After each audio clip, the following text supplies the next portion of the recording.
Okay, it started now.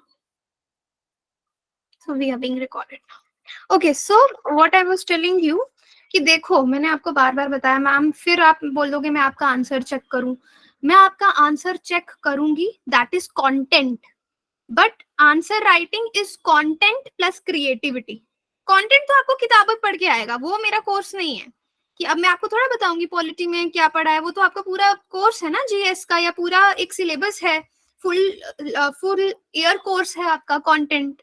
I will teach you creativity, how to understand the question, what is being asked in the question. For example, कल वाला जो question paper था, let me open. एक तो मैं भूल जाती हूँ कहाँ पे पढ़े हैं ये क्वेश्चन पेपर्स ग्रुप में.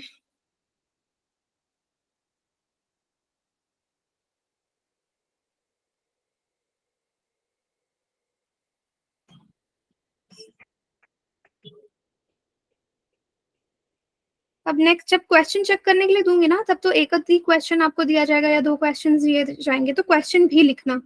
मुझे बहुत दिक्कत होती है, क्वेश्चन अलग जगह से देखो फिर आंसर चेक करो. मीनवाइल आई ऑल्सो फॉरगेट पूछा क्या था मैंने. चलो यार स्क्रीन ही शेयर करते हैं, there is no point.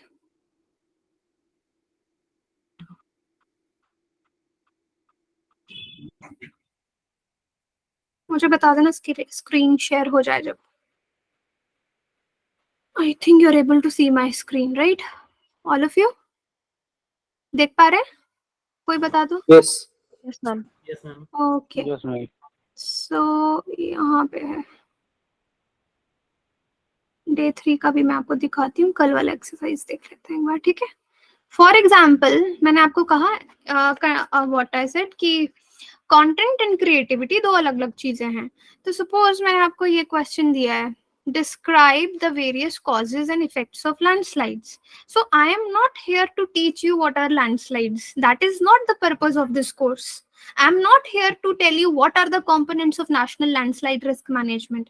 I am here to tell you what has been asked. अब यहाँ पे किसी ने आंसर में दिख नहीं रहा है कि लैंडस्लाइड्स के बारे में पूछा है या नहीं पूछा है, बट आपको शुरू लैंडस्लाइड से करना है इसको, फिर उसके कॉजेज इफेक्ट्स बताने हैं और फिर कंपोनेंट्स बताने हैं national landslide risk management strategy के. अभी आप मुझसे पूछ लोगे क्या मैनेजमेंट स्ट्रैटेजी के कंपोनेंट्स हैं, फिलहाल मुझे भी याद नहीं है, ठीक है. I am not the student but I know this is the thing what has to be answered.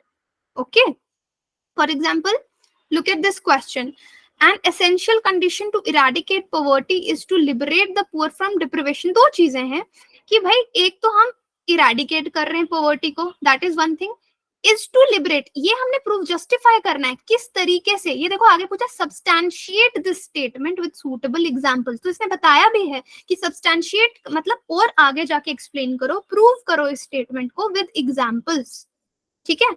तो ये चीज आपको बतानी है. तो पॉवर्टी के बारे में तो आप बताएंगे ही बताएंगे, जो इंडेक्स या कोई डेटा जो भी आप कोट करना चाहें, and rest you will tell about liberation from deprivation also, ठीक है. कि एजुकेशन में कैसे होगा, फाइनेंस में कैसे होगा, जो जो चीजें आपको जहां से याद हैं. फिर ये किंग ऑफ विजयनगर जो था, किसी ने पूछा था मुझसे कि मैम इसमें डिस्कस है, डिस्कस में डायरेक्टिव वर्ड में मैंने आपको बताया था इम्पैक्ट. तो यहाँ पे हम किस चीज का इम्पैक्ट बताएंगे, यहाँ पे हम उसके पैट्रोनेज का इम्पैक्ट बताएंगे कि जो राजा था उसने कितना लिटरेचर में कंट्रीब्यूट किया, उसका क्या इम्पैक्ट रहा, ठीक है. तो आप लोगों ने हिस्ट्री पढ़ी होगी, I am not an history teacher to tell you. तो ये आपको पढ़ के, मुझे लगता है मुझसे ज्यादा इस टाइम कंटेंट का नॉलेज. देखो हमेशा जो स्टूडेंट यूपीएससी की प्रिपरेशन कर रहा है उसको नॉलेज ज्यादा है फ्रॉम टीचर, बिकॉज मैं एक दो सब्जेक्ट की टीचर हूँ, बट हाँ आंसर राइटिंग करना जानती हूँ because once I have prepared also, but right now मेरे दिमाग में फैक्ट्स एंड फिगर्स नहीं है. चलिए ये वाला एक्सरसाइज हुआ. कोई 2 बच्चे रह गए थे जिनका पेपर चेक नहीं हुआ, उन्होंने वापस डाला. आई डोंट नो कैसे मुझसे छूट गया, मैं फिर से चेक करूंगी अभी. तो ये आपका थर्ड एक्सरसाइज है जो मैं अभी ग्रुप में डाल दूंगी. इसमें पता है क्या करना है आपको, question please please please switch off the mic, शोर आ रहा है. हाँ, so in this particular exercise what you have to do is you have to dissect the question, ठीक है. for example dissect the theme. अब हर क्वेश्चन का कोई ना कोई थीम है, so the questions are asked based on the themes. So for example the theme is poverty. कोई there is a essay, there is a question where the theme is poverty. So how will you dissect it? You will write about कोई एक point आपने dissect करना है. Either you do causes or you do effects, whatever you want to dissect, take only one. So in case causes of poverty, you write how many points you can write. Okay, so this will give you how you can make subparts in the body. Okay, for example, I have given you 7 other themes. Air pollution. You can write whatever randomly comes to your mind for air pollution, just write down the headings. If there is a particular question which has a theme of environmental pollution or air pollution or water pollution, what would be the broad categories जिसमें आप answer को divide करोगे? Deforestation, women, social empowerment, pressure groups. Ma'am sorry to interrupt, but आपकी जो screen है वो Google meet वाली दिख रही है. If you are sharing the question we can not see that. Wait. Now it's loading. यार नहीं, अभी भी वही गूगल मीट वाला ही मुझे दिख रहा है. Not sure. हाँ सेम यार तब से बोल तो देते, मैं इतनी मेहनत कर रही थी. मैम बहुत बार फुल मैं स्क्रीन थोड़ा मेरे साथ ही इशू आता है. वेटेड. एक स्क्रीन शेयर करने पे या एक विंडो शेयर करने पर सॉल्व हो सकता है. चलो मैं एंटायर स्क्रीन किया था मैंने ना.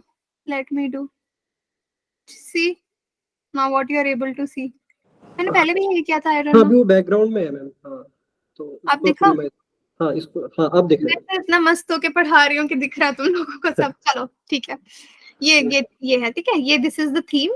ये पॉवर्टी थीम है and then they are the dissection I have done whatever. So this is ये एक अभी ना, because in this course I am not teaching you about essay because that will take some more time and that will be a separate domain जहाँ पे हम essays को करेंगे. But if you people would like to join it someday, we will do it. So how to write an essay? उसमें एक पूरा brainstorming होता है. Same thing we do in short with answers also. So this is kind of brainstorming. So whatever you remember about poverty, you dissect it, write it down. Okay. For example, here I have given example. I have dissected around the causes of poverty. So I have written around 6 points. You can even give 3 points, 4 points, jitne aapse ho paye. And the themes, other themes I have given you are air pollution. So whatever randomly you can think about air pollution, whether you can write about causes, you can write about effects, you can write about way forward, but the categories should be different. Next theme is deforestation, women, social empowerment, pressure groups, e-governance, internal security challenges.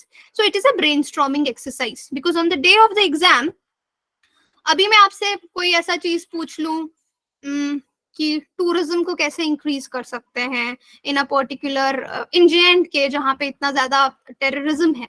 सो कितने points आपके दिमाग में आएंगे? So you have to brainstorm about that. Okay. So ये मैं अभी डाल दूंगी.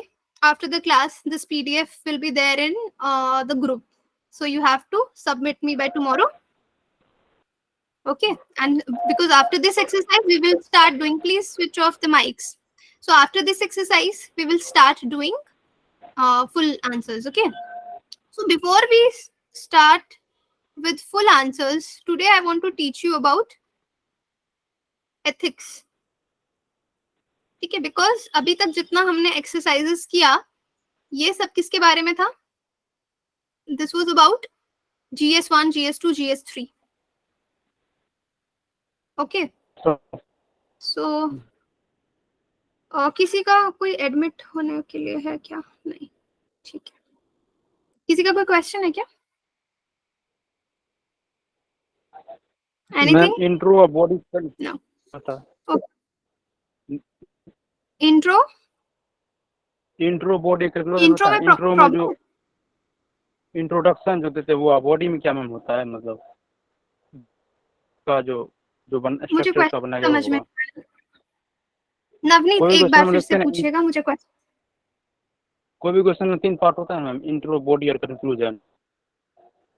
तो इंट्रो पता है लेकिन बॉडी क्या होता है, मतलब उसमें कंफ्यूजन. बॉडी उसका जो बॉडी होता है, मतलब जो कल वाला एक्सरसाइज आपने किया वो बॉडी के लिए ही था, है ना? जो कल वाला एक्सरसाइज किया हमने और जो आज वाला अब नेक्स्ट दे रही हूँ ये बॉडी के लिए ही है। फिर से समझा देती हूँ मैं आपको, वेट।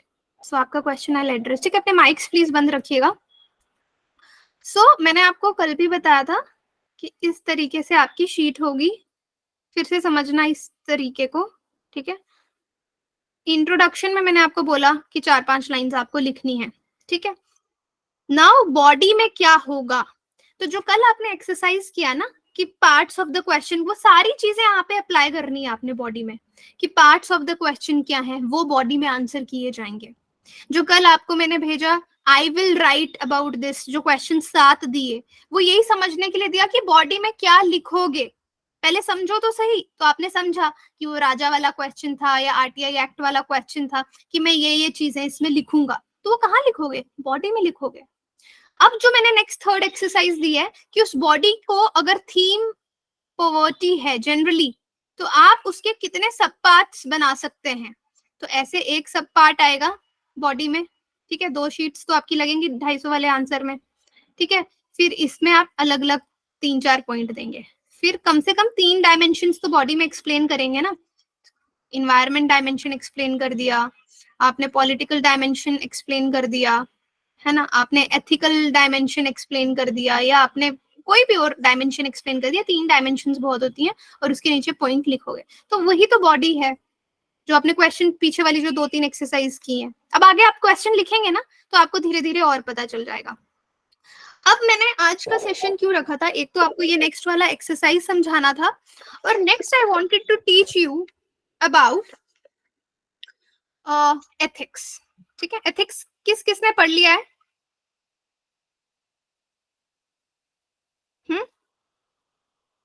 सब लोग पढ़े क्या एथिक्स? कोई आया है क्लास में? Wait,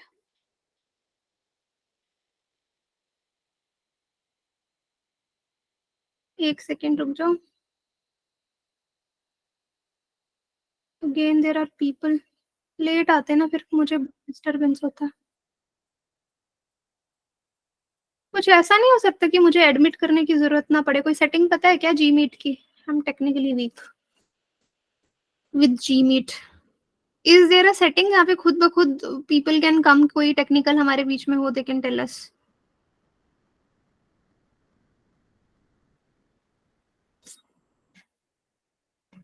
This is very bad, otherwise they'll keep on coming.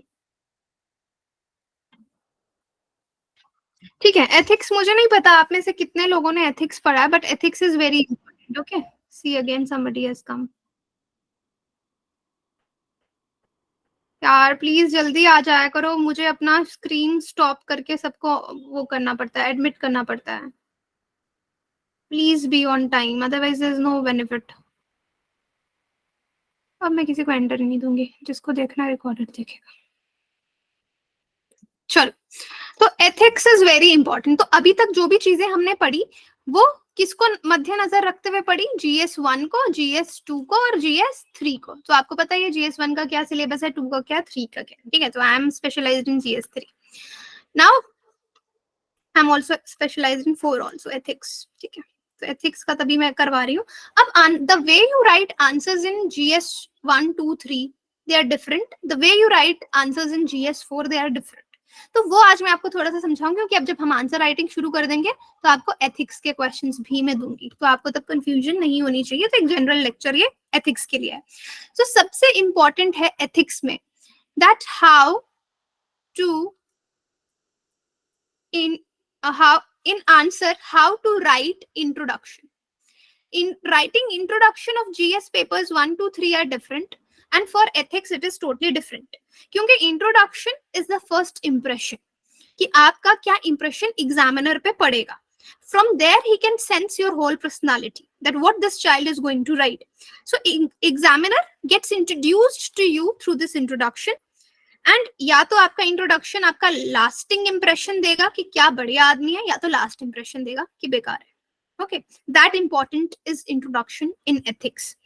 सो इसका मतलब है कि इंट्रोडक्शन आपको फ्यू सेंटेंसेस में खत्म करनी है, अपना टोन वहां पे मैनेज करके चलना है एथिक्स में, कि what should be your perspective. Introduction पढ़ते ही एथिक्स में क्योंकि थोड़ा पर्सपेक्टिव, ओपिनियन ध्यान में रखना पड़ता है, तो इंट्रोडक्शन से आपका पर्सपेक्टिव लिख लीजिए इंट्रोडक्शन में आपका पर्सपेक्टिव जो है वो पता लग जाना चाहिए टू एग्जामिनर कि ये बच्चा क्या लिखने वाला है। उसको आपका लाइन ऑफ थॉट जिसको बोलते हैं कि आप क्या सोचते हैं ये पता लग जाना चाहिए। What is your line of thought. Okay, so जैसे मैंने आपको कहा कि अब आपकी जो क्रिएटिविटी है ना, GS 1 से 3 में तो कंटेंट मैटर्स कि आपने किताबें पढ़ रखी हैं, हिस्ट्री पढ़ रखी है, ज्योग्राफी पढ़ रखी है, वहां पे क्रिएटिविटी से भी ज्यादा कंटेंट विल मैटर। बट यहाँ पे this is content of course plus a lot of value is given to creativity. Now this creativity in ethics you have to learn, ठीक है, and this creativity do not come to you naturally. It does not come to you naturally. It would need lot and lots of practice. This will only come through practice, ठीक है। content किताबों से ले लेंगे। so इसमें introduction में, ethics की introduction में आपको 2 स्किल्स आनी चाहिए। ये 2 स्किल्स हैं आपका conceptual understanding. Suppose a question is asked on emotional intelligence, तो आपको कॉन्सेप्चुअल अंडरस्टैंडिंग होना चाहिए what is emotional intelligence, and your creative presentation, कि किस तरह से अब आप उसको प्रेजेंट कर रहे हैं, ठीक है। So that you should know. Now, बहुत से लोग या बहुत से टीचर्स आपको एथिक्स के लिए सिखाएंगे कि थीम बेस्ड इंट्रोडक्शंस लिखिए, थीम के बेस पे इंट्रोडक्शन लिख लो। और एक बात मेरी याद रखो, कोई भी पेपर है आपका, किसी भी GS का है, जब आप बार बार एक ही तरह का इंट्रोडक्शन लिखते हो जो आपका एक स्टाइल है, एग्जामिनर बोर हो जाता है। So you have to change that style, and especially in ethics. अगर पार्ट ए में 13 क्वेश्चन है, जितने भी क्वेश्चन आ रहे हैं आपके एथिक्स में, आपका इंट्रोडक्शन सपोज दो बार आप एक तरह का इंट्रोडक्शन दे रहे हो, तीसरी बार आपको चेंज करना है ताकि एग्जामिनर आप में इंटरेस्टेड रहे, what next will come. So that is very important. आप सिर्फ थीम बेस्ड इंट्रोडक्शंस लिखते जाओगे तो वो आपको फायदा नहीं देगा।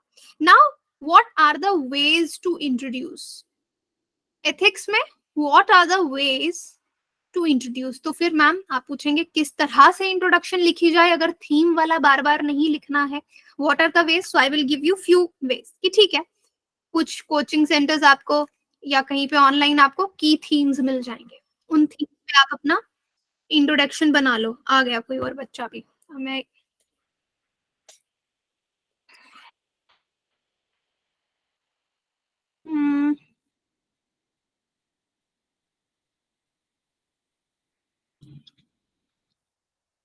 ठीक है, की थीम्स बना लीजिए। फिर कोटेशंस, ये पूरा लेक्चर सुन लीजिए, फिर हम इसमें डिस्कस करेंगे, ठीक है। कोटेशंस, कोटेशंस आपको अपने पास एक लिस्ट बना के रखनी पड़ेगी कोटेशंस की। Okay, I will also try to give you few quotations, क्योंकि कोटेशंस ढूंढना, कोई फालतू की कोटेशंस नहीं डालनी है, they should be really really meaningful. Quotations are very important. Yes, I am getting irritated now. Please, I request all the students who have joined today's class, please come by 8 PM. Trust me, मुझसे ज्यादा busy आप लोग नहीं हैं। And बाकी बच्चे जो time पे आ गए हैं उनका टाइम बहुत वेस्ट हो जाता है, क्योंकि मेरा भी रिदम जो है पढ़ाने का वो टूटता है बार बार। So please don't do this if you want to join, otherwise आप रिकॉर्डेड क्लासेस देख लो। अब कल से जो 8 बजे नहीं आएगा, ज्यादा से ज्यादा 8:05 के बाद मैं उसको एडमिट नहीं करूंगी। आई वोंट गिव एडमिशन, ठीक है। तो don't do this again again. Okay, your network was interrupted. हाँ ठीक है, मैं एक बार तरीका ढूंढती हूँ कि ऑटोमेटिकली ज्वाइन हो जाए, अगर कल से मैं बोलती हूँ टीम को चेक करने के लिए, ठीक है। की थीम्स, सो की थीम्स हो गया। Then I told you quotations. Quotations अच्छे से ना नोट्स जरूर बनाइए, अपने लिए अच्छी अच्छी कोटेशंस जो है वो लिख के रखिए, दे आर वेरी हेल्पफुल, जो आपको एथिक्स में इंट्रोडक्शन में हेल्प करेंगी। प्लस या तो की थीम से शुरू करो, कोटेशन से शुरू करो, या तो आप शुरू कर सकते हैं एमिनेंट पर्सनालिटीज,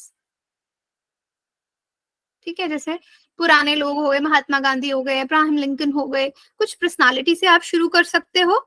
और बहुत इंपॉर्टेंट है करंट इवेंट्स। तो अगर आप किसी करंट इवेंट से शुरू करोगे वहां का इंट्रोडक्शन एथिक्स का, that will be really beautiful, आपके आंसर को दूसरे से अलग बनाएगा, you will fetch more marks. ठीक है। अब आपको याद है जब हम स्कूल में पढ़ते थे तो thought of the day, daily कोई एक बच्चा आगे थॉट ऑफ द डे बोलता था, honesty is the best policy, whatever, so many thoughts, उनको भी आप यूज कर सकते हो इंट्रोडक्शंस में। ठीक है।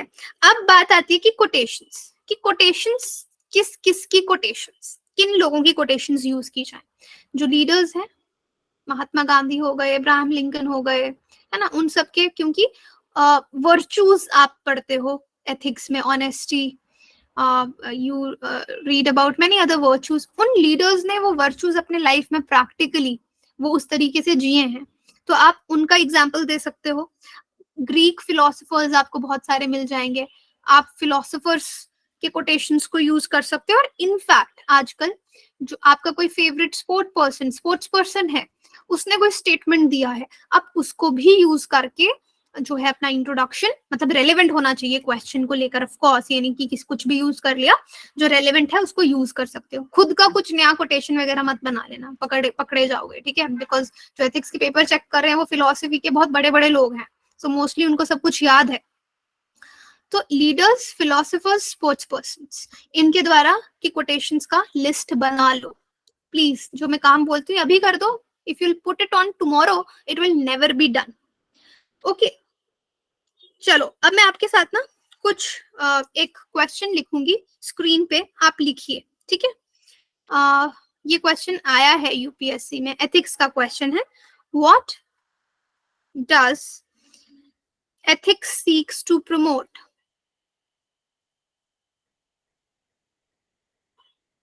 ethics किस चीज को प्रमोट करता है?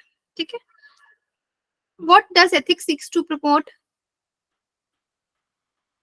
Human life. ठीक है। Why is it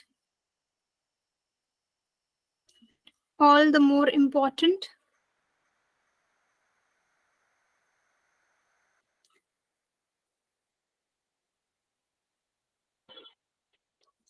In public administration.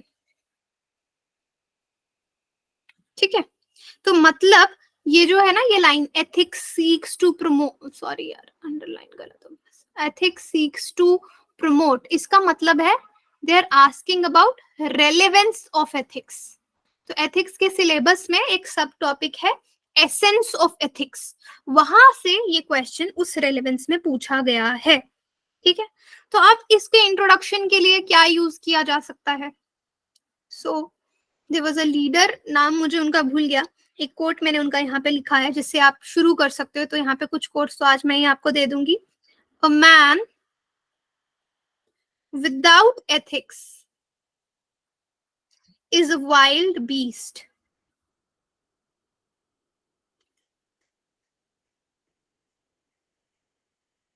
Loosed upon this world.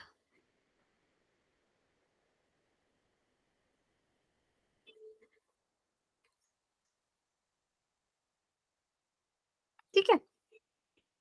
सो ये कोटेशन बिल्कुल फिट बैठ रहा है क्वेश्चन और इंट्रोडक्शन के बीच में। ठीक है, कि एथिक्स का इंपॉर्टेंस बताना है, रेलेवेंस बताना है। तो इस कोटेशन में आपको, तो इंट्रोडक्शन में आप कुछ नहीं लिखना है और एथिक्स की, बस ये 2 लाइनें लिखनी है, क्योंकि एथिक्स में मोस्टली 150 वर्ड्स में आपको एक्सप्लेन करना है। तो जब वो 150 वर्ड्स में एक्सप्लेन करना है, 2 लाइनें खुद से लिख दो और 2 कोटेशन की हो गई, इंट्रोडक्शन डन। बट उसके लिए आपको कोटेशन और ये सब आना चाहिए, आपको रटना पड़ेगा अच्छे अच्छे लीडर्स का, अच्छे अच्छे फिलोसोफर्स का कुछ कुछ थीम्स पकड़ के कोटेशंस जो हैं वो रटने पड़ेंगे। तो समझे, इस तरीके से आपको कोटेशन यूज करना है, फिर अपना आंसर जो है आगे बताना है। अब मैं बाकी लिखूंगी नहीं, पढ़ के बताऊंगी आपको। महात्मा गांधी का एक कोर्ट पे सवाल एथिक्स ने पूछा था, और इनफैक्ट जो चीज मैं आपको बता रही हूँ ना, ये आपको एस्से में भी काम आएगी। There is enough on this earth for every man's need, but not for every man's greed. चलो ये वाला लिख देती हूँ क्योंकि इसमें I'll tell you something. So ये कोट आप सबने सुना होगा, there is enough on this, चलो एक बार ऐसे करते हैं अब, ठीक है, इसको लिखने की जरूरत नहीं है, आपको मैं बोलती चलूंगी, आप लिखते चलना। एक बार आपके साथ इंटरैक्ट करना चाहती हूँ इस पॉइंट पे, क्योंकि जो चीज मैंने आपको बताई, I want to listen to you. ठीक है, सो ये जो मैंने आपको कोट बताया, there is enough on this earth for everyone's need but not for everyone's greed. तो इसका मतलब आप सब जानते हैं कि हमारी जरूरतों के लिए अर्थ हमको सब कुछ प्रोवाइड कर रही है, बट हमारी लालच के लिए नहीं। But for being an IAS officer, इसको आपने कैसे देखना है? That means Mahatma Gandhi in this quote वो क्या बता रहे हैं? He is criticizing consumerist culture. Consumerist culture क्या है? जो हम लोग आजकल करते हैं, Amazon, फ्लिपकार्ट कंज्यूमरिस्ट कल्चर पे ही बने, कि जिस चीज की हमको नहीं भी जरूरत हम उसको खरीदते हैं। अदरवाइज तो हमारे पास 4 जोड़ी कपड़ा भी चलेगा या 2 जोड़ी कपड़ा भी चलेगा, या चलो एक दिन, हफ्ते के लिए एक दिन के लिए एक कपड़ा ले लो, 7 जोड़ी कपड़े बहुत है। बट क्या आप सबके पास बस इतने ही कपड़े हैं? नहीं ना, हम तो और भी लेते हैं, हमें जो पसंद आता है, बिकॉज हमारा ग्रीड है ना अल्टीमेटली कंज्यूमरिस्ट। अब ग्रीड का मतलब है consumerist behaviour. So for example, अभी रिसेंटली अपनी एग्जाम्पल देती हूँ, कंज्यूमरिस्ट बिहेवियर बहुत बड़ी शिकार हूं मैं उसकी। मुझे परफ्यूम्स बहुत पसंद है, बहुत महंगी महंगी परफ्यूम्स पसंद है। तो रिसेंटली आप मानेंगे नहीं, मैंने इतनी सारी परफ्यूम्स ऑर्डर किया ना जो कि एक्सपायर भी हो जाएंगी मेरे पास पड़े हुए, बट मैं शिकार हूँ कंज्यूमरिस्ट बिहेवियर की। ओके, सो यहाँ पे ये प्रमोट कर रहे हैं मिनिमलिज्म। मिनिमलिज्म क्या है? कम में जीने की आदत, जितनी जरूरत है उतना ही यूज करें।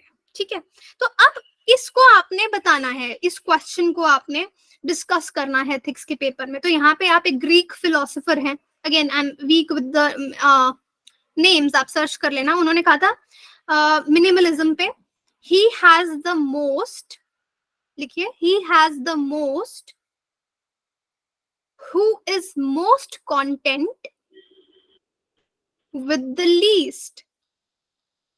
He has the most, yes, sustainability से भी हो सकता है हर्ष, बिल्कुल ठीक है। So he is criticizing consumerist culture, minimalism and sustainable use of things. आप क्या बोलते हैं, अपसाइक्लिंग बोलते हैं आजकल, रिसाइकलिंग के बाद कुछ भी आप इसमें डाल सकते हैं। खैर आंसर लिखना बाद में, मैं इंट्रोडक्शन की बात कर रही हूँ। सो मैंने आपको बताया मिनिमलिज्म के बारे में कोट, एक ग्रीक फिलोसोफर का, he has the most who is most content with the least. जो कम में खुश है वो सबसे ज्यादा खुश इंसान है। तो इस तरह से के कोट से आप शुरू कर सकते हो। ठीक है, अब जैसे कि मैंने आपको बताया कि आपको एग्जामिनर को बोर नहीं करना है कि आप कुछ भी लिख दो, मतलब बार बार कोटेशन से ही आंसर शुरू कर रहे हो, क्योंकि मैम ने कहा था कि एथिक्स में कोटेशन से ही करना है। No, don't do that, it will become very monotonous for the examiner. So quotes you can use for, number 1 लिखिए, essence of ethics. So if in the question essence of ethics is asked, you can use it there. Number 2, values, कोई value, integrity, honesty, इस पे कुछ आता है तो leaders का examples देके या कुछ इस तरह का कोट लेके यू कैन राइट। और कैरेक्टर क्वालिटीज, ठीक है। Plus don't over use quotations, यानी कि अब 20 के 20 या 15 के 15 क्वेश्चंस में कोटेशंस लिख दिया, नहीं, you have to figure out, थोड़ी देर बाद यूज करो। Now if not quotations, then what to use in the introduction? You can use historical figures. Historical figures means eminent personalities. तो आप लोगों को यूज कर सकते हो जिनके बारे में हम इतना पढ़ते आए। अब उसके लिए आपको ज्यादा दिमाग लगाने की जरूरत नहीं है, because you are already preparing GS1, आप हिस्ट्री पढ़ रहे हैं, वर्ल्ड हिस्ट्री पढ़ रहे हैं, तो बहुत से ऐसे लोगों के बारे में पढ़ रहे होंगे जो आपके सबकॉन्शियस में सेट हो गए होंगे। You can use them, okay, because they symbolize the value and culture.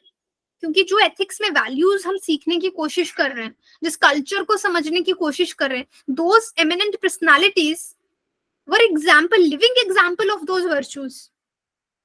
So there was this question, human beings should always be treated as ends in themselves and never means, मतलब जरिया नहीं होने चाहिए जो human beings हैं, दे are the ends, कि वही एक कंप्लीट पैकेज है। अब जो लेबर होता है, लोग पुराने जमाने में आपने देखा ही है, अफ्रीका से लोगों को बंधुआ मजदूरी, है ना, बॉन्डेड लेबर, ये सब करवाते थे, तो they were using human beings as means, that was wrong. Just a second, okay wait.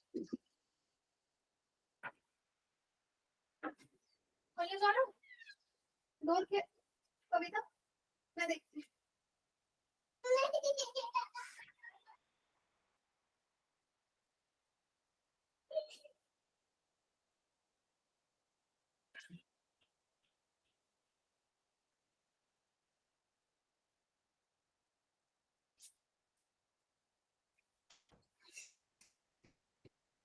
Okay so हाँ, तो हम बात कर रहे थे किसकी, कि human beings should always be treated as ends in themselves and never merely means. Okay, so ये सब एथिक्स में अगर पूछा जाए तो मतलब इस क्वेश्चन में आपको क्या एक्सप्लेन करना है, you have to explain meaning and significance of the statement.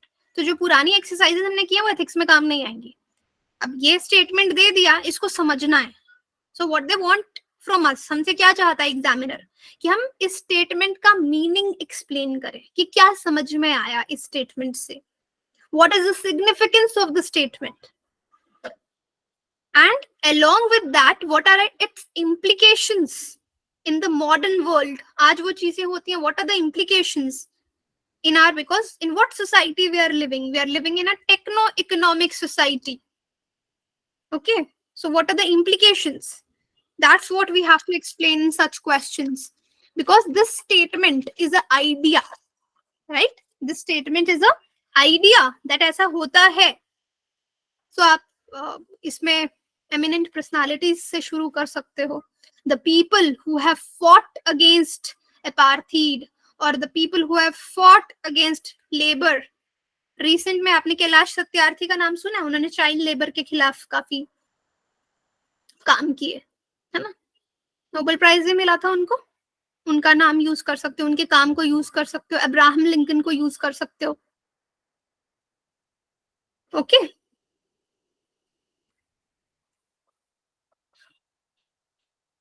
किसी के पास गूगल है, जरा एक बार सर्च करना, I have forgotten who said this, the weak can never forgive, forgiveness is the attribute of strong. Mahatma Gandhi ने कहा है, किसने कहा है, एक बार चेक करना, कोई है गूगल पे तो मुझे चेक करके बताएगा, फोन पे अपने। The weak can never forgive, forgiveness is the attribute of strong. Sorry Shreya, Mahatma Gandhi ना, यस ओके ओके, आपकी आवाज नहीं आ रही थी, ओके हाँ, महात्मा गांधी जी ने कहा। अब ये स्टेटमेंट पूछ ली, आई है एग्जाम में, मतलब मैंने सारे PYQs ही उठाए आपके, ठीक है, दिस हैज कम। सो महात्मा गांधी ने बोला, तो अब एक कोट को दूसरे कोट से काटना becomes difficult, so you can use Nelson Mandela here. उनका एक बायोग्राफी है नेल्सन मंडेला का, लॉन्ग वॉक टू फ्रीडम। उन्होंने यहाँ पे फ्रीडम के बारे में बात की है और इस तरह से इस बारे में बात की है, फॉरगिवनेस के बारे में बात की है अपनी इसमें किताब में। Because Nelson Mandela is someone who has stood for these values, weak and strong people की values पे they have stood, so you can use eminent personalities। and the third एक तो quotations हो गए, eminent personalities मैंने आपको बता दिया। third sports persons, so you are reading newspapers every day, so somewhere if you read something की किसी, आजकल तो इंस्टा पे रील्स भी बहुत देखते हो, MS Dhoni said this, Virat Kohli said this, so somewhere team building में कहीं पे you can use their quotes also, जो आपको पसंद है। सो एमिनेंट पर्सनालिटीज को तो मैंने आपको पीछे बताया था, आपने लिखा था ना कि कोट्स किस तरह के क्वेश्चंस में यूज करना है, जहां पे essence of ethics is asked, values and character qualities पीछे लिखवाया था। सो एमिनेंट पर्सनालिटीज आप लिख सकते हैं, वैल्यूज एंड वर्चूज वाले क्वेश्चन में you can use eminent personalities, because during their life time they have lived with these values and virtues। Devang मेहनत करनी पड़ेगी एथिक्स में, अगर मार्क्स लाने हैं, if you don't remember the quotes exactly, then of course you can write theme based introductions, you don't have to skip the paper of course, but there is little mehnat, little hard work with these things। once you note down few in a copy and keep going through them, You keep using them with the children around or with your friends around, याद हो जाएंगे. थोड़ा मेहनत डालना पड़ेगा ना, rank अच्छा चाहिए तो फिर सिलेक्शन हो जाएगा, रैंक कम आएगा. ओके, नाउ जो भी बातें अभी तक मैंने आपको बताई, इफ यू रिमेम्बर शुरू में आई told you that content plus creativity. So whatever I've told you till now is the content. This is not creativity. This is content, because this you have to collect. This you have to learn. This you have to remember the facts. Now, where creativity plays a role? Creativity plays a role when you have to connect a current event with ethics question. Somewhere you can fit in a current event, current happening. So how you can do that? So there is a question.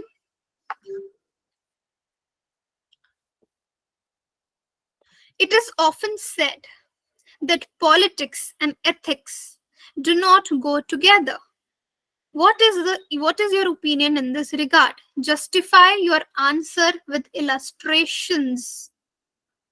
कि politics और ethics साथ साथ नहीं जा सकते. अपने answer को पहले तो आप बताओ कि आप अग्री करते हो या नहीं. पहले तो आप ये बताएंगे. Suppose you agree that yes, you are right. So how can you justify your answer with illustration? तो करंट ने आपने बहुत सी न्यूज सुनी होंगी, कोई इस तरह का event where you can find an example of political corruption. कोई ना कोई पॉलिटिशियन फंसा होगा, है ना. कोई ना कोई पब्लिक सर्वेंट, कोई IAS IPS, कितना सारा करप्शन चार्जेस लगते रहते हैं, है ना. प्रूव भी हो जाते हैं, फिर डिसमिस हो जाते हैं लोग सर्विसेज से. कोई ना कोई आपको एग्जाम्पल ऐसा इजिली मिल जाएगा. So this is where you can connect, you can add a current event in the question. Okay. और कोई क्वेश्चन सेक्सुअल वायलेंस पे आ गया अगेंस्ट वुमेन, इस तरह के क्वेश्चन एथिक्स में आते हैं. I think this was asked in some year. So again you will find many current news. Unnao का केस था, कोई भी recent case you can mention. और अगर आपको कोई केस याद नहीं आ रहा तो वही मेरी वाली बात जो मैंने आपको बताया, तो डेटा फिर याद होना चाहिए. NCB, नेशनल क्राइम ब्यूरो का डेटा हो गया, कोई स्टैटिस्टिक्स हो गए, कोई फिगर्स हो गए. हाँ बिल्कुल गौरव, बहुत अच्छा गौरव ने बोला ma'am, like MLA changing party. ये भी हो सकता है कि इट्स नॉट, अब this is bit subjective also, but ठीक है, कैन बी यूज्ड. कोई ऐसा है वो है ना, आया राम गया राम, इधर गया फिर उधर आया फिर इधर गया. अच्छा, फिर आपको पता है ना, देयर आर टू टर्म्स. एक आपके करंट अफेयर्स होते हैं, एक कंटेम्पररी अफेयर्स होते हैं. करंट अफेयर्स होते हैं जो एक साल में न्यूज में रहे. कंटेम्पररी अफेयर्स हैं जो पिछले 5-10 सालों से जो टॉपिक्स चल रहे हैं. Environment is such contemporary topic, global warming is a contemporary topic. Okay, for example refugee issue पे कोई, क्योंकि अब एथिक्स में तो इन्वायरमेंट पे हाँ एक पिछली बार आया था इन्वायरमेंट का भी एक क्वेश्चन, बट रेफ्यूजी वाला जैसा प्रॉब्लम है वो एथिक्स में पूछा जा सकता है कि रेफ्यूजीज को हमको शरण देनी चाहिए या नहीं देनी चाहिए, anything. So this is also contemporary event. उसके एग्जांपल्स आप दे सकते हो करंट. ठीक है, तो फिर वही एक, फिर लास्ट आपका वो थीम बेस्ड वाला जो आपको हर कोचिंग सेंटर में और राजेंद्र नगर में सिखाया जाता है कि थीम पे आंसर लिखिए, थीम पे लिखिए. बट वही बात है, themes you can't use always, you will bore the examiner. So you have to show diversity in your answers. जितना डाइवर्सिटी होगा उतने अच्छे मार्क्स, उतने ज्यादा मार्क्स मिलेंगे. ठीक है, theme is good for conceptual questions. For example emotional intelligence पे पूछ लिया, it is a conceptual question, it is a concept. वहां पे you can use theme based introductions. That is fine. Otherwise you have to be little creative. और देखो ये सब इतना कुछ मैं बता रही हूँ ना, अब आप सोचोगे एक दिन में आ जाएगा. Trust me my dear students, नहीं आएगा. That is why again and again tell you, practice practice practice practice. Practice से ऊपर UPSC में कुछ नहीं है. I have lot of circle जहाँ पे IAS officers हैं, जहाँ पे वो लोग हैं जो IAS बहुत इंटेलिजेंट थे और IAS नहीं कर पाए बट कहीं और बहुत अच्छा कर रहे हैं. So I can clearly see a difference, क्योंकि एग्जाम निकालना is a different technique. It does not decide whether you are intelligent और नॉट. आपको बहुत इंटेलिजेंट लोग मिलेंगे जो UPSC का पेपर क्लियर नहीं कर पाए, क्योंकि they did not have that knack कि कैसे करना है. एंड मेनी एवरेज एंड जो शायद 12th में फेल भी होंगे, they have cleared the exam because they learned how to crack the exam. तो आपको ये सीखना पड़ेगा. इसमें इंटेलिजेंस बिल्कुल मैटर नहीं करता. Right techniques and content of course is all that matters. And practice again and again, practice and consistency. अगर ये नहीं कर सकते तो मैं आज भी बोलूंगी प्रिपरेशन छोड़ दो. So, मैं अपनी एग्जांपल देती हूँ. So 2017 I started preparing for UPSC because my father wanted me to prepare. But I knew, जब मैंने एक साल प्रिपेयर किया ना, बहुत अच्छे से प्रिपेयर किया, बट मुझे पता था कि मैं एग्जाम क्लियर नहीं कर सकती. क्यों नहीं कर सकती? क्योंकि मुझ में कंसिस्टेंसी नहीं थी, पढ़ने की नहीं थी. मैं पढ़ाने के लिए आप मुझे पूरा दिन बिठा लो, I can teach you, I can clear concepts, I have techniques to clear the exam. But मेरे में क्या कमी थी? कंसिस्टेंसी. और वो मैंने अपने में आइडेंटिफाई कर ली थी, इसलिए मैंने वापस मेहनत नहीं की. मैं टीचिंग करियर में लग गई. आई identified what I can do best. तो आपको भी आइडेंटिफाई करना है.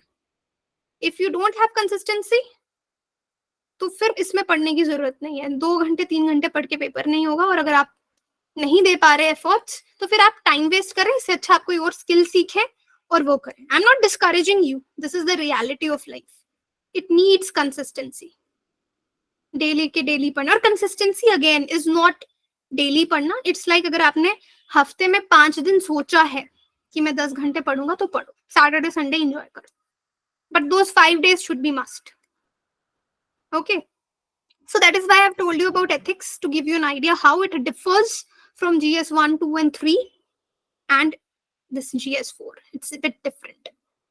So बीच में अब हम questions देंगे. पहले ये बस कल वाला exercise कर लो जो मैंने आपको themes बोला. Just it's a brainstorming exercise so that you can move your brain in all the dimensions of economic and other perspectives, environmental, political, social, economic.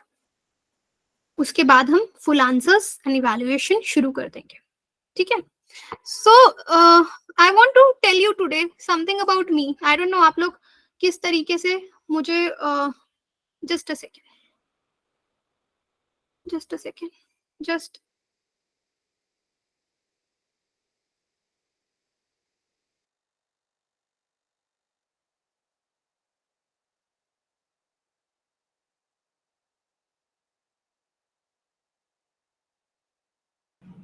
Okay, so I want to tell you about myself that कि मैंने अपना career teaching में ही शुरू किया 2017 से ही. After preparing 16 में prepare किया था. 16 to 17 से I came into teaching. So I've been teaching online. I've mentored a lot of students and many of them have cleared, but we are not the people who will keep on. I'll bring them on board. आप लोगों से जैसे interaction के लिए मैं लेके आऊंगी उनको, but we are not the people you know keep on posting. But मुझे लगता है कि अब जरूरत है उसकी ना, कि I have learn from Veronica ma'am, जैसे सब टीचर करते हैं, अब वो करने की जरूरत है. Now I will start doing it for sure, but अभी तक नहीं किया था. सो आई ऑलवेज वांटेड कि अब देखो, I am well of from my family. I am not the one who is bringing food on table for my family members. Someone else is doing that. I'm doing this out of my passion. That is my whole story. And मैं यही चाहती थी कि कोई ऐसी team बने जो like-minded लोग हों, वो भी यही करना चाहें.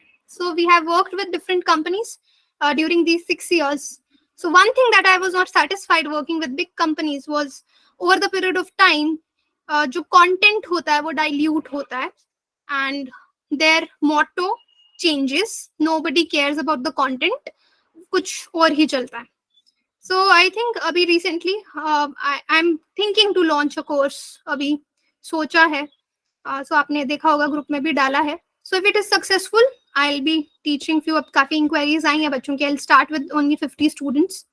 So अगर आप कहीं और कोचिंग ले रहे हैं, it's good. कहीं पे भी लीजिए. Again, it's about consistency. But अगर किसी ने नहीं शुरू किया है, they want to give a try. कि अभी बाद में देखेंगे, बस foundation, it will be a foundation course जो लोग सोच रहे हैं, so they can come, because we will not compromise with the quality. तो अगर जब तक, क्योंकि 50 स्टूडेंट्स हैं, जब तक वो सेटिस्फाई नहीं होंगे कि नहीं ये टॉपिक नहीं समझ में आया, this should again be done, that will again be done. Okay, so if anybody of you interested, आप उसमें कर सकते हैं. But anyway, I am not here for promotions. ये एक्सरसाइज कीजिए, I will check, and from day after tomorrow will start the evaluation. Okay, किसी का question है? Now will take the questions, and जिनको जाना है वो they can leave the meeting. So I am here for next 5 minutes. Can you explain the theme based thing that you were talking about? I'm not aware of that. Okay, theme based means, for example, the theme is emotional intelligence का, जैसे मैंने example दिया. So if you're not able to use a quotation there, you're not able to use an eminent personality की आप उसकी straight emotional intelligence की trait को बताएं, then you can use general theme पे. Emotional intelligence से शुरू करो. This means this, this means that, it has this component. Okay, a general thing. That is the theme. Okay, thanks. Okay. Anyone ma'am, else? Ma'am मुझे quotation याद है मगर किसने कहा है ये नहीं याद है, तो अब भी इस्तेमाल किया जा सकता है, पार्शियल हाँ, रहेगा. यूज तो कर दो. हाँ, थोड़ा पार्शियल रहेगा, बट ठीक Yeah. है. अगर उस टाइम फॉर नहीं याद आ रहा, एग्जाम्पल जैसे कोटेशन अभी याद आपने आ बोला था कि ग्रीक फिलोसोफर सेड, तो पार्शियल से थोड़ा सा ज्यादा आया, बट स्टिल नाम नहीं पता. हाँ, लेकिन ये मैं कर रही हूँ, मैंने पेपर नहीं देना है, मेरी मेमोरी वैसे ही वीक है. For example. हाँ, कर सकते हो, लिख के तो भी आना, बट अगेन यू नो आपको फुल प्रूफ जाना है. पहले ये सोच के मत जाओ ना, वो जैसे अब क्रिकेट का मैच है यार, ठीक है सेंचुरी बजी तो बजी, नहीं हुआ तो 20 पे आउट हो गए तो भी चलेगा. तो ऐसा मत करके जाओ, है ना, कि 50 रन भी कर हो गया तो it's okay. Aim for the century, right. Ma'am एक चीज और, मेरा ऑप्शनल संस्कृत है, सो उसमें मुझे बहुत सारे वो सुभाषितम मिलते हैं, मतलब कि संस्कृत कोटेशंस बहुत सारे हैं मेरे पे. तो जब मैं उसे एथिक्स में यूज करूंगा तो क्या मैं देवनागरी में लिखूंगा या फिर ये रोमन में? यार आई डोंट थिंक, ये मुझे भी नहीं पता, ये फिर मैं कंफर्म करके बताऊंगी. वैसे आपको बहुत फायदा होगा. One of the IAS officers जिनको मैं बुलाने के लिए सोच रही हूँ, उनका ऑप्शनल संस्कृत था, तो आप तो ढेर सारे क्वेश्चन पूछ डालिएगा सेशन में. It will really help you, because I told you ना, पहले भी बताया था, he was a doctor and then he kept the optional Sanskrit, and उनसे मेरी डिस्कशन होती रहती है. Is so amazing person, he knows so much about Sanskrit. तो ये क्वेश्चन आप वहां पे पूछिएगा कि लिख सकते हैं. वैसे मुझे लगता है कि नहीं लिख सकते, बट आई हैव टू. अब मुझे एग्जैक्टली नहीं पता कि दूसरी स्क्रिप्ट में लिख सकते हैं. If you have chosen the this, you have Hindi और you are giving the exam in Hindi और English? English. English. So you are asking कि एथिक्स में in Devanagari to write, right? Maybe change करके लिखना पड़े to convert, translate it in English and then you can write. जब Sanskrit optional में लिख रहे होते हैं हम, तो I will be using English only there as well, but जो सब्जेक्ट स्पेसिफिक टर्म्स हैं, बहुत सारे सब्जेक्ट्स हैं, वर्ड्स ऐसे हैं जिनका इंग्लिश में कोई मतलब नहीं, इंग्लिश में एग्जिस्ट नहीं करते हैं वो, तो उनको देवनागरी में ही लिखना पड़ेगा. तो if we can do it there, we can do it in GS4 as well. I have to confirm this. Yeah. This I don't have, but ठीक है, I'll confirm this and let you know in next class or Telegram पे I'll tell. पूछना पड़ेगा. I'm not sure, तो मैं कुछ गलत बता दूं उसका कोई पॉइंट नहीं है.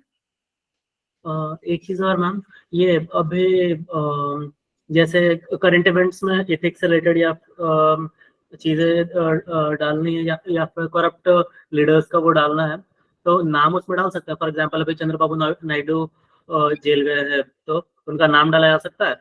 डाल दीजिए. He is not convict yet. हाँ, नहीं कन्विक्ट नहीं है तो फिर नहीं डालना, फिर नहीं डालना. यू कैन से कि इस पे अभी द डिसीजन इज बाकी, then don't name because you don't know. जो पेपर चेक कर रहा है, अगर उसका कोई पॉलिटिकल पर्सपेक्टिव है तो पता नहीं. आप example as a case study दे सकते हैं. Don't mention names, avoid mentioning names in exam, because जो एग्जामिनर है, you don't know left wing oriented है, राइट विंग ओरिएंटेड है, नाराज हो गया आपका पेपर पढ़ के, बोलेगा अच्छा बेटा नहीं तेरा सिलेक्शन करवाऊंगा. सो don't do that, just case study की तरह लिख दीजिए. हाँ, Lalu Yadav is convicted, but still नाम मत लिखिए. बहुत सारे लालू यादव के फैन भी है. मैं तो रील्स देख रही थी आजकल, रिसेंटली इतनी उनकी फेमस हो रही है. ट्रेन नहीं मांगा है तो नहीं दिया जाएगा. So don't do that.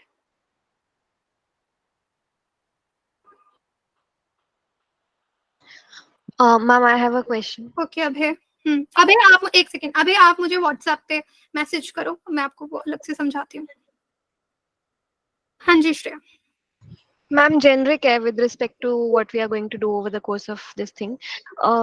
Like you would be giving us random questions every day, right? So let us say that you have given a question and we haven't read much about it. So what should be the ideal approach towards this? मतलब Like for example, ethics में right now, I mean, I have just gone till the attitude वाला chapter. So EI वगैरह आएगा तो आपने जो पिछला भी एक्सरसाइज दिया था उसमें जेनरिक ही मैंने लिखा था because मुझे ज्यादा कुछ आइडिया है नहीं अभी, I haven't got there. So what should we do to maintain जो optimum आपका benefit है? Firstly understand the question, what you have to answer, ये तो समझ में आ जाएगा, है ना, कि इसमें क्या आंसर करना है. ईआई वाला क्वेश्चन था या क्वेश्चन का, उसमें पता था ना that you have to define it. So for example you don't Yeah. Know what are the components, read about them, Hmm. है ना, read about them and then write. ये मैंने रिवर्स इंजीनियरिंग का टेक्निक बताया था, that should always stay with you, reverse engineering, क्योंकि revision में भी आपको ये बहुत काम आता है. So it will help you in answer writing also. So if you've not read a particular topic, read about it and then write. That is why I'm saying that initially try to give 1 hour, half an hour writing an answer. Slowly build the, क्योंकि right जो approach है वो build करना है. Ma'am मेरे साथ एक और चीज होती है, like right I have taken pub ad optional and I am taking coaching right now, so there have been 2 test so far and उसमें लाइक मैक्सिमम लाइक दोनों पेपर्स में there has been a common comment for me that you know I have, they say that you have conceptual understanding, but they also say at the same time that you have put in lot of unnecessary stuff also. And at that time, I'm not able to realize कि मैं क्या लिख रही हूँ, in the sense कि मुझे पता है कि ये कॉन्सेप्ट डालना है, जो रिक्वायर्ड है मैं लिख देती, बट उसके एडिशनल में भी I am writing certain things. So how do you stop that tendency, like how do we do that? And because I feel कि बहुत सारा कंटेंट है, उन्होंने मुझे ऐसे भी एक कमेंट आया था कि if you have a lot of information you just condense it somehow. So how do we go about this exercise? Like for every topic, do we like maintain a separate set of notes wherein we have made it like really short? Because जैसे कुछ examples में कुछ answers में ऐसा था कि मुझे लगा था कि ये भी लिखना है, ये भी लिखना है. And while writing I knew कि शायद ये ज्यादा हो रहा है, but मुझे लगा था कि ये लिखना, ये नहीं लिखूंगी तो मैं explain कैसे करूंगी? So should we tackle this problem? So कितने टेस्ट दे दिए और कितना राइटिंग प्रैक्टिस हो गया ऑप्शनल का? मैम 2 टेस्ट दिए हैं अभी. एंड फर्स्ट टेस्ट के टाइम पे मैंने उस समय तक प्रैक्टिस नहीं करी थी आंसर्स लिखने की. सेकंड टेस्ट में कुछ प्रैक्टिस करी थी, बट सेकंड टेस्ट में मतलब प्रोपोर्शनेटली मार्क्स नहीं आए, मतलब इनफैक्ट पिछली बार के कंपैरिजन में देखा जाए तो कम ही है. सो या that's the thing. So first of all तो वही चीज है कि प्रैक्टिस से आएगी, तो दो आंसर शीट्स पे खुद को जज मत करो.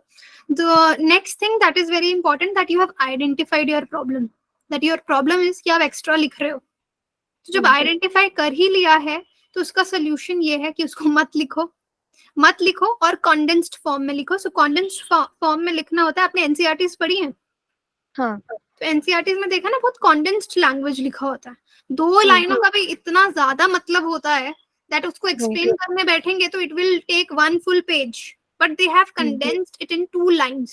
तो सेम चीज आपको वो राइटिंग प्रैक्टिस से आएगी, या फिर आप उसको एरो करके दिखा सकते हो. जो पूरी लाइन है उसको मत लिखो, जस्ट राइट अ पॉइंट. जैसे मैं आपको पढ़ा रही हूँ, फॉर एग्जाम्पल बताती हूँ what does condensed means.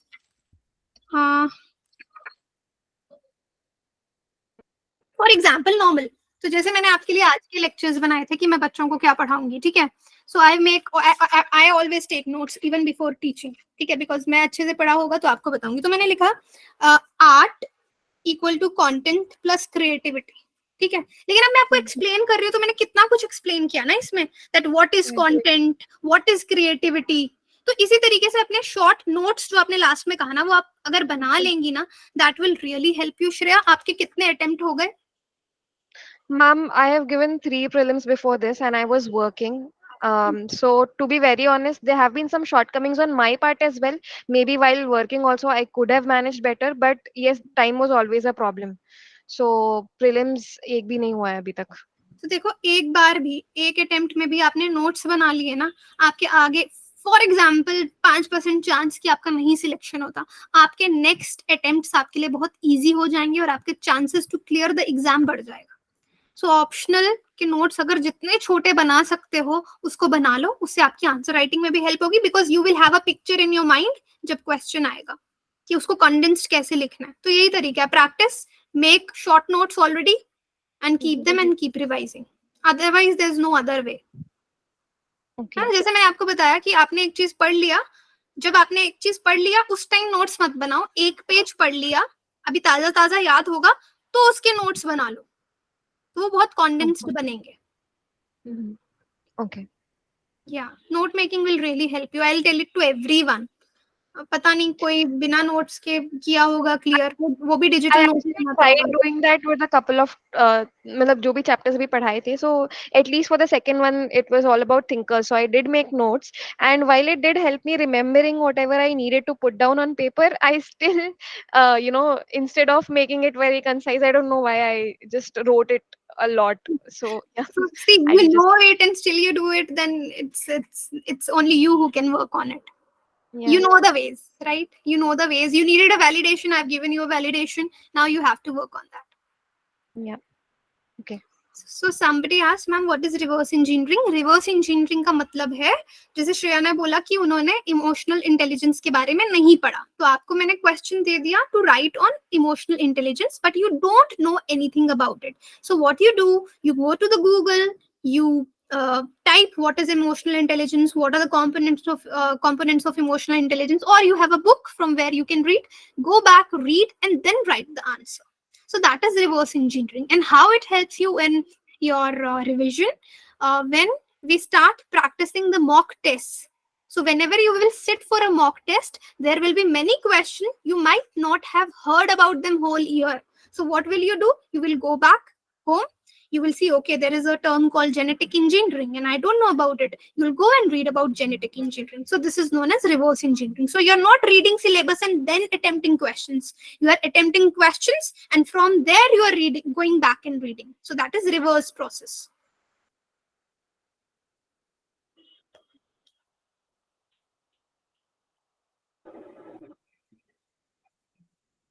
Ma'am, Yeah. there was a question regarding new education policy in task 2, critically analyze.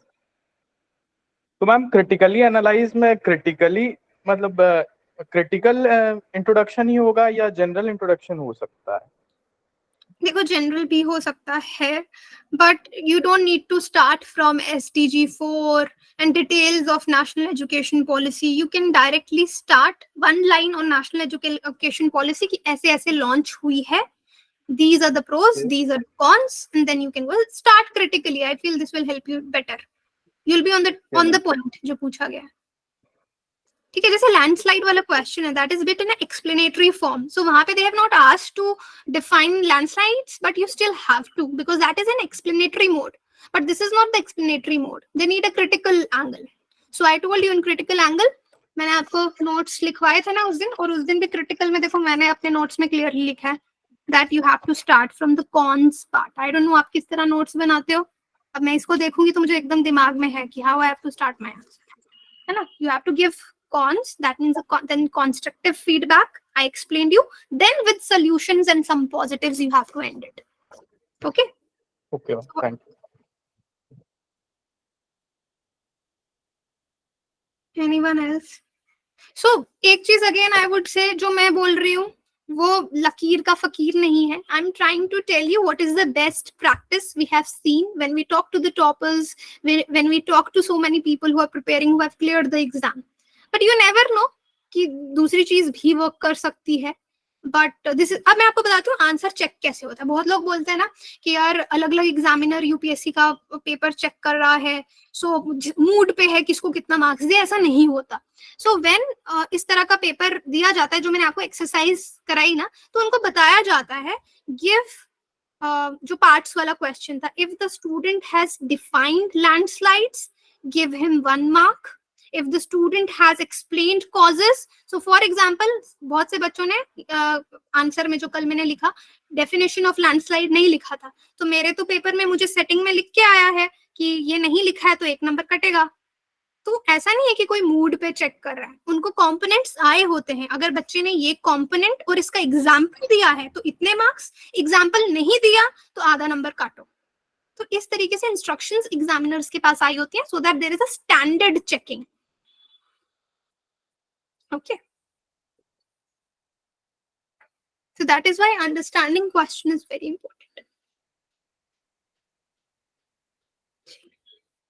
Anything else, or then we'll leave?